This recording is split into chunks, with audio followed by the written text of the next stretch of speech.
Saya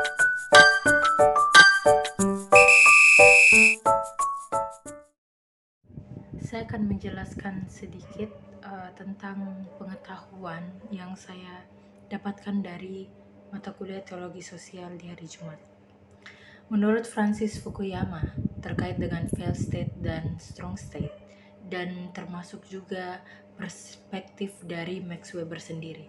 Jadi menurut Francis Fukuyama, failed state merujuk pada kondisi di mana negara gagal untuk memberikan layanan dasar kepada warganya, seperti keamanan, keadilan, dan pelayanan publik.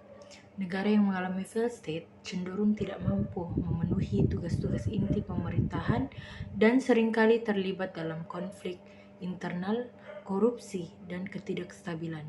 Nah, di sisi lain, strong state merujuk pada negara yang mampu memberikan layanan dasar kepada warganya dengan efektif, menjaga keamanan dan ketertiban, serta memiliki kapasitas administratif yang kuat. Negara strong state mampu menjalankan fungsi-fungsi pemerintahan secara efisien dan memberikan perlindungan serta kesejahteraan bagi warganya. Nah, Fukuyama menyoroti pentingnya perbedaan antara failed state dan strong state. Dalam konteks pembangunan dan stabilitas global, dia juga menekankan bahwa transformasi dari failed state menjadi strong state merupakan tantangan yang kompleks, namun krusial bagi kemajuan sosial dan politik. Max Weber yang adalah seorang sosiolog Jerman yang terkenal dengan konsep rasionalitas birokrasi.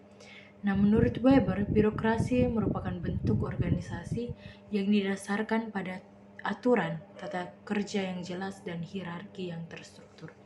Rasionalitas birokrasi menekankan pada penggunaan pengetahuan dan perencanaan yang sistematis untuk mencapai tujuan organisasi. Weber juga mengidentifikasi ciri-ciri birokrasi seperti spesialisasi tugas, aturan yang jelas, hierarki otoritas, prosedur standar, dan pemisahan antara kepemilikan dan manajemen. Meskipun Weber mengakui keefektifan birokrasi dalam mencapai tujuan secara efisien, dia juga memperingatkan tentang potensi dehumanisasi dan kekakuan dalam sistem birokrasi. Dari perspektif Max Weber, konsep rasionalitas birokrasi terkait erat dengan fakta sosial. Weber memandang birokrasi sebagai bentuk dari aturan dan tata kerja yang jelas yang menciptakan fakta sosial dalam masyarakat.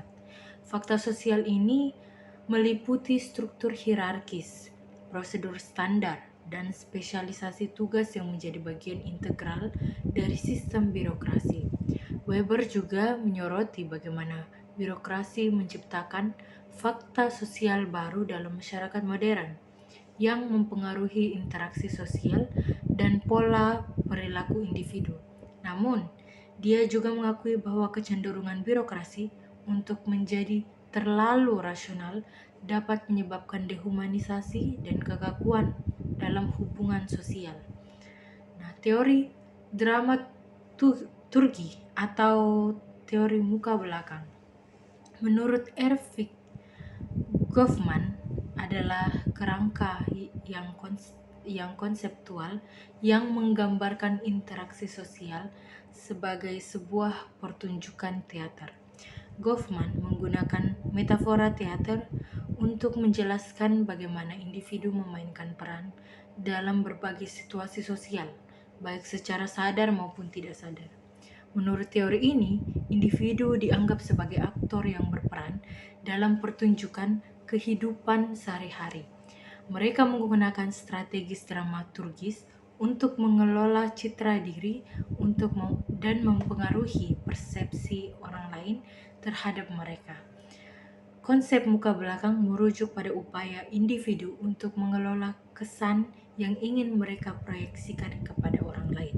Teori dramaturgi Goffman memberikan wawasan tentang bagaimana interaksi sosial dipengaruhi oleh konsep identitas, citra diri, dan peran sosial. Hal ini juga membantu dalam memahami dinamika komunikasi dan perilaku manusia dalam berbagai konteks.